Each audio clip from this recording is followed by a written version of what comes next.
को स्कैन करने के लिए नेविगेशन कैमरास का भी इस्तेमाल कर रहा है।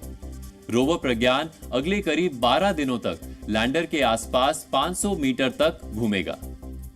अब आप भी सोच रहे होंगे कि चंद्रयान 3 चांद पर पहुंच गया, लैंडर लैंड हो गया और अब तो रोवर प्रज्ञान ने भी घूमना शुरू कर दिया। अब क्या बचा है?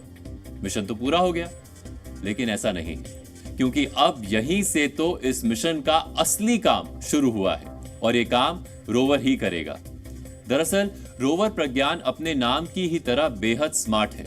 उसे इस तरह डिजाइन किया गया है ताकि वो चांद की सतह पर चल सके, सैंपल कलेक्ट कर सके और खुद ही नेविगेट भी कर सके।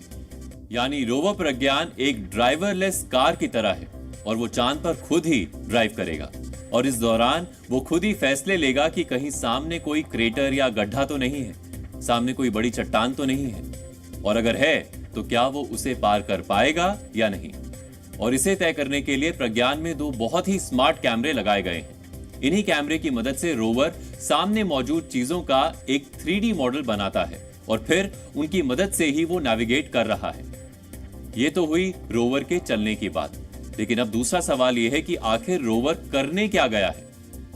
जाहिर है वो चांद पर सिर्फ सैर करने तो नहीं गया है। इसका जवाब है पानी।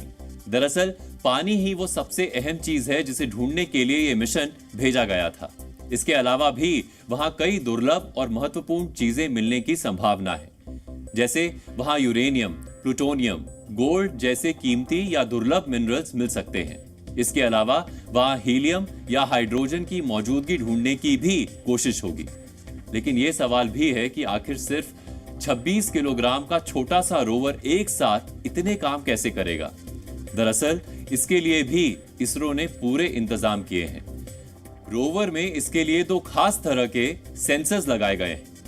पहला है APXS यानी अल्फा पार्टिकल एक्सरे स्पेक्ट्रोस्कोप। ये एक तरह की एक्सरे मशीन है और ये चंद्रमा की सतह का एक्सरे करके मिट्टी में मौजूद कई तरह के मिनरल्स का पता लगा रहा है। इसकी मदद से वैज्ञानिक चंद्रमा की सतह और उसकी मिट्टी के बारे में और ज्यादा जान पाएंगे। प्रज्ञान की दूसरी और सबसे अहम डिवाइस है LIBS यानी लेजर इंड्यूस्ड ब्रेकडाउन स्पेक्ट्रोस्कोप। ये भी चांद की मिट्टी में मौजूद चीजों का ही पता लगाएगा, लेकिन इसके लिए ये लेजर की मदद लेगा। ये डिवाइस चंद्रमा की सतह पर बहुत हाई इंटेंसिटी की लेजर बीम छोड़ेगा। इससे वहां की मिट्टी पिघलेगी और रोशनी पैदा करेगी। इसी रोशनी की वेवलेंथ को एनालाइज करके ये डिवाइस चांद की मिट्टी में मौजूद मिनरल्स और केमिकल्स का पता लगाएगा। रोवर को वहां पे कोई कंट्रोल नहीं कर रहे हैं,